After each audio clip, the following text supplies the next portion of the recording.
Thank you sir. Sir ఇదొక్కటి కూడా sir, ఈ కౌశిక్ రెడ్డి గారి మీద జరిగినటువంటి అంశం మీద కూడా సార్, మంత్రి గారిని, గౌరవ మంత్రి గారిని మీ ద్వారా కోరుతా ఉన్నాను, వారి మీద జరిగినటువంటి దాడి, వారి మీద జరిగినటువంటి అంశం మీద దయచేసి ఒకసారి ఆలోచన చేయాల్సిందిగా కోరుతా ఉన్నాను.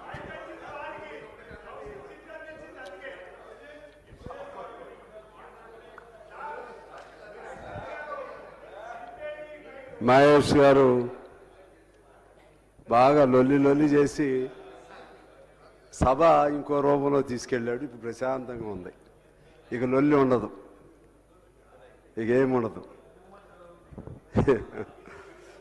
అధ్యక్ష, గవర్నర్ గారి ప్రసంగం పట్ల మాకు కొన్ని అభ్యంతరాలు ఉన్నాయి. ముఖ్యంగా గవర్నర్ గారు కేంద్ర ప్రభుత్వ ప్రతినిధి, ఈ రాష్ట్ర ప్రభుత్వానికి అధినేత.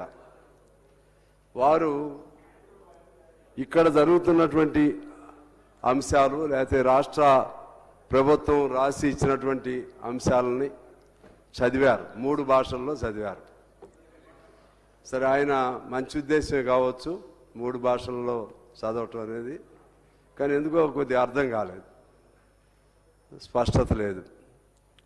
సరే, అది వ్యక్తిగతంగా వదిలేద్దాం. కేంద్రం నుంచి ప్రతినిధిగా ఇక్కడ ఉన్నారంటే ఆయన బాధ్యత కూడా, గవర్నర్ బాధ్యత కేవలం రాష్ట్ర ప్రభుత్వం రాసిచ్చింది చదవటమే కాదనేది నా అభిప్రాయం. అలా అయితే ఆ గవర్నర్ పోస్ట్కి అర్థం లేదు. అందుకని సిస్టమ్ అది ఎప్పుడో పాతకాలపు బ్రిటిష్ కాలం నాటి సాంప్రదాయం.